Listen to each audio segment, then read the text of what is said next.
David, thank you so much for joining me at the Media Line. The war has been going on for more than a month.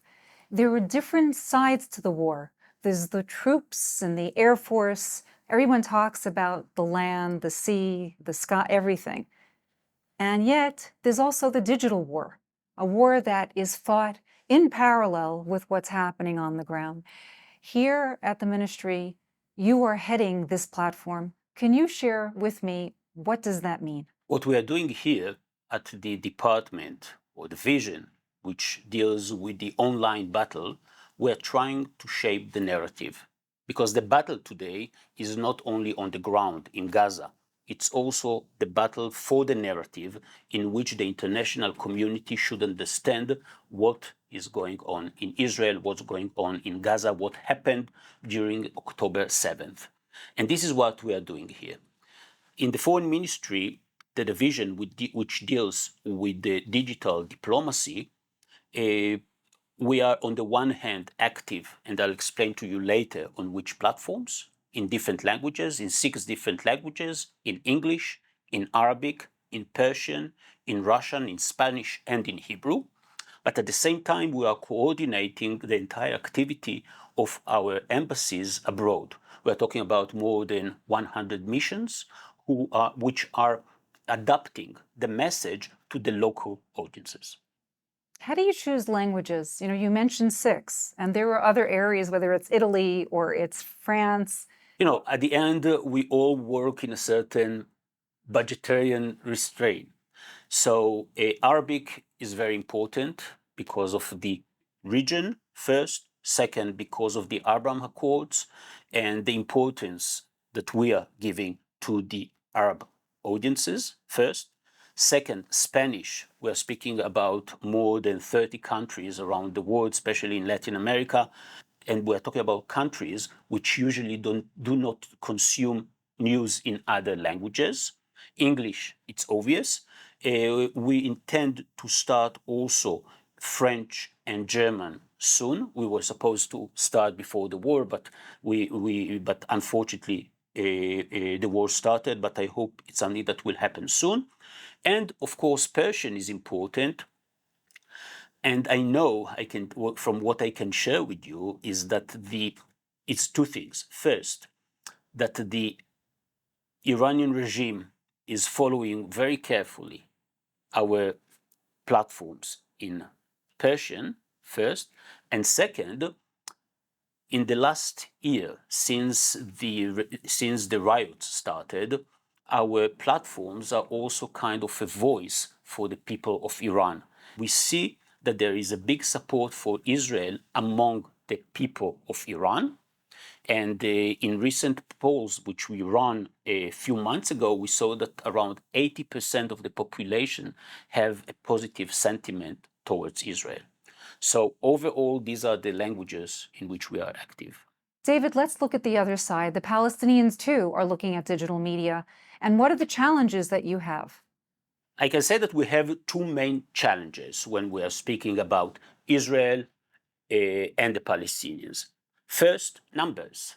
We have to remember that there are 1.8 billion Muslims in the world who are spreading the message coming out of Gaza, comparing to 15 million Jews in the world. Supposedly they are active on social media. So when you compare the numbers, we start from a very difficult point. Second, many of the posts and the content which we see on social media from the Palestinian side, many of them are fake. And we are living in an era that we have to think how we combat fake news. Look, at the end of the day, I'm not trying to convince people who are against Israel, because I will not succeed. We have to concentrate our efforts first on the people who are in the middle, who have no idea about what's happening here, in order to transmit the Israeli message or the Israeli narrative. And we also have to communicate with the people who are supporters of Israel, because we want to give them the message of Israel, because we want them to spread our message as well. What happens when Israel makes a mistake? The 40 baby story is an example, and it happens. So how do you respond to that? Since the beginning of the war, we published more than 10,000 posts and tweets, which is a very big number. And I remember 3 times in which we were mistaken. And every time that we were mistaken, 3 out of 10,000, first, we either deleted the tweet or the post. Second, we either apologized or we published the new one, a new one.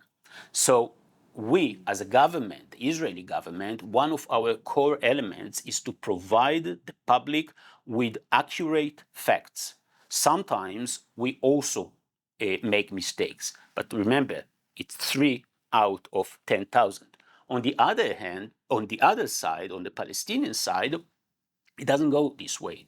They don't check the facts first. Second, sometimes they use images which are from the war in Syria from 2014, or they're using other elements in order to spread the fake news. And here we are in a challenge. There are times, and I have seen it myself, where sometimes individuals themselves will spread things that are not from a current war, or you can't validate, and it's already out there, and that makes the message that much more difficult. And that is a challenge that I'm asking as well. And how are you combating a challenge of the public doing their own thing? Look, at the end, the message which people see, read, consume on social media, it's not just the message of the Israeli government or the Palestinian Authority or the Hamas. There are also ordinary people who are posting things. And it makes the entire situation much more complicated, because it's not that you are facing few elements that you have to face. You are facing many elements, and we don't necessarily have the answer for these challenges. But on this note, I would like to add something very important. For many years, as someone who is dealing with the Israeli public diplomacy for many years, the Israeli public wasn't that engaged with the public diplomacy or hasbara activity. Starting from this war, or starting from October 7th, we can see thousands of Israelis who took the initiative to bring the message of Israel to social media. And we can see thousands of videos which they created, tens of thousands of posts and tweets. And all of a sudden, we see that we have a large number of people putting out their content.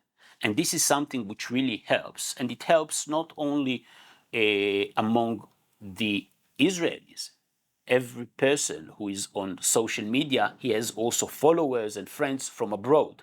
And when someone who is not the government, someone who is an ordinary people that posts something, it's much more reliable in many cases.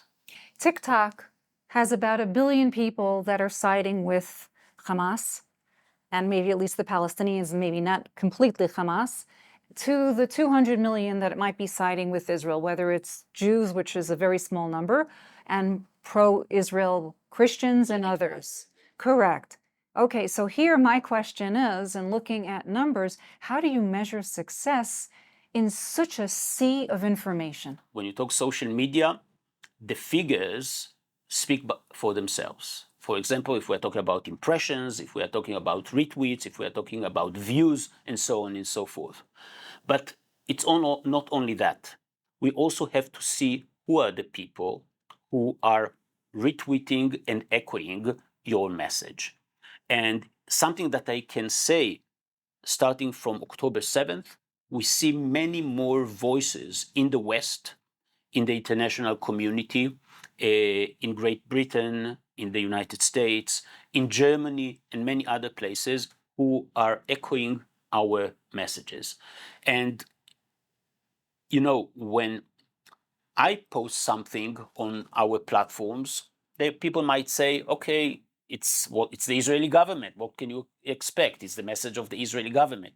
But if someone who is an anchor on CNN or he is a journalist in other media outlet is posting something and saying something, then it has much more credibility because it's much more authentic. And I can give you as an example the fact that the Israeli government, together with the foreign ministry and the IDF, we screened the horrors of October 7th and the long version, 47 minutes, to foreign journalists because we wanted them to see it firsthand and to judge by themselves.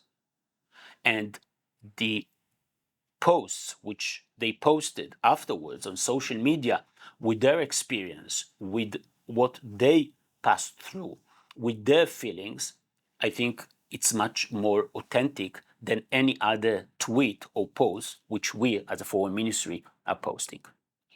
There's no sight of the war ending soon. You have a lot of work ahead. How do you see the shift? Because there were phases in this war as well. So what are the obstacles that you're about to face? On October 7th, the first week, we could see how the world was shocked on the one hand and showing sympathy for Israel on the other hand. As the time went by, we saw that people are starting to speak about what's happening in Gaza. And later on, and this is the phase where we are now, there are people who are pro-Israeli, who are speaking about the hostages. And we have to remember that 238 hostages, out of which more than 30 kids, is something unheard of. I mean, and the fact that the Red Cross cannot visit them and we don't know even their names and we don't have any clue what's happening to them. So on social media, we see a lot of activity around the hostages on one hand, but at the same time, we see also something which makes me very worried is the fact that we see people who are denying the October 7th massacre. The same way we know that there are Holocaust deniers, and we see the same phenomena. And when I speak with my colleagues, when I speak with my team, trying to think what can we do in order to combat this phenomena. And I think there are two ways.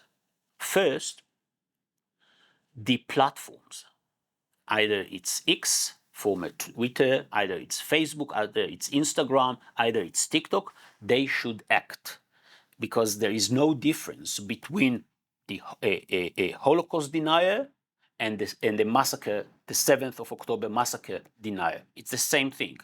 That's first. Second, at the same time, we have to remember that the people in the world, and we see it what's happening right now in the United States with all the anti-Semitic manifestations and with the woke culture and so on and so forth, we have to remember at the end that we as the foreign ministry, as diplomats, as embassies, we are targeting the opinion leaders, we are targeting the movers and shakers of society, we are targeting the elite, we are targeting the academia, and we can't fight on all fronts. We have to concentrate our efforts and to fight among people whom we know that are logic, people who know how to judge things, whether something is bad or good, either it's right or wrong. You're bringing up critical thinking. And in reality here, you're dealing with numbers. And a lot of people will say, well, there's so many people that have been killed on the Palestinian side, which in war, this is true. So how does Israel avoid the entire world coming down on them as the war has been playing out and continues and there's no end in sight? And you're trying to deal with the digital war, telling the world, well, it's not as bad as you think, this is what's happening. First, what is happening in Israel is bad, is very bad. More than 1,200 people who were killed, massacred in one morning, in one Shabbat morning. It's horror. first. Second, the fact that we have 238 hostages in the hand of Hamas, not knowing what's happening with them, throughout which we are speaking about more than 30 kids, we're speaking about women, and so on and so forth. This is bad. This is very bad. And we should always stick to the facts. And the facts are that there was a ceasefire on October 6th. The Hamas is the one who broke the ceasefire on October 7th. Now, calling now again for a ceasefire, I think it does not serve our interest, and it does not serve the interest of the Western world. It doesn't serve the interest of the free world, because what's happening right now in Israel, and let's go to the years 2000. In 2000, the second Intifada started, and we saw here in Israel a new phenomena of suicide bombers, people who committed suicide in order to kill Israelis on buses, in the market, on restaurants, and so on and so forth. And very soon after that, this phenomena was exported by the Islamic terrorists to Europe. We remember what happened in London, we remember what happened in Madrid, we remember what happened in many other capitals in Europe. Why I'm saying it?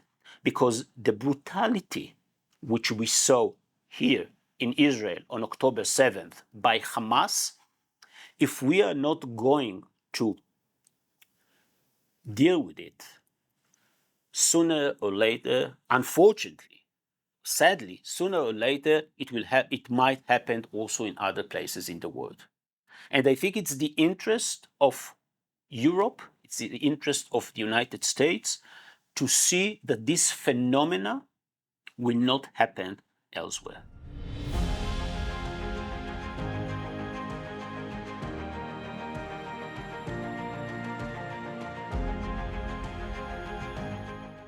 David, how many people are working in the digital diplomacy department? In total, we're talking about 30 people who are working in the division. When we have to remember that each language, or in each language, we have people who are native speakers. The people who are doing the English are from New York. The people who are doing the Persian are from Iran. Arabic, of course, there are many Arab native speakers. Spanish, the same. Because it's not only the language, it's also the culture. Someone who is tweeting, someone who is posting, someone who is doing social, he has also to understand the culture of the people who are consuming our content. How much is done right here in the ministry, and how much is done elsewhere abroad? If we are speaking about the 6 main languages in which we are active, it's all done here at the ministry. But as I said, we have a lot of activity also at the embassies. We're talking about 100 embassies who are taking the content which we create, and they are translating it and adapting the content to the local audience. Is it 24/7? 24/7. During the war, it's 24/7. And especially when I speak about our activity, remember different time zones. During the war, people need answers, sometimes urgent answers. If something is happening in either in Israel or in Gaza, they have to know what are the facts, and they need this information. Here we are doing also all the graphics and all the design. You can see the people here who are doing the design. Either it's about the hostages and the different activities which we are doing. Here we have also a group of 5 students who are helping us. And since we work 24/7, part of them are here right now, part of them are coming for a second shift. From here, Sapir is handling all the Arabic activity. My team and I are active in Arabic. We are running the social media accounts of the ministry in Arabic.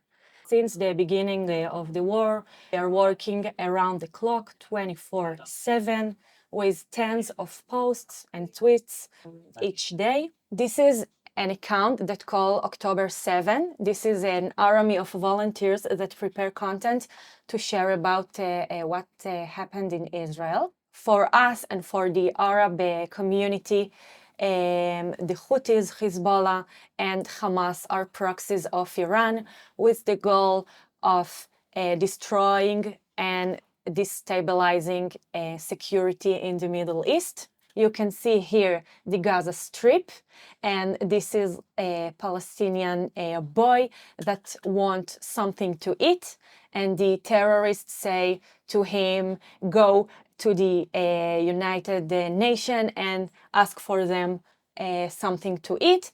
And here you can see a tunnel, and Hamas terrorists steal like flour and gas from the population of Gaza. We can see voices from Saudi Arabia, a lot of content, comments from Saudi Arabia, not specifically what happened on October 7, but condemning Hamas as a barbaric terrorist organization. We have very special account, another account on Facebook. It's called Israel in Iraqi dialects. This is like we doesn't share diplomatic relations with Iraq, but it functions like a virtual embassy to the Iraqi community.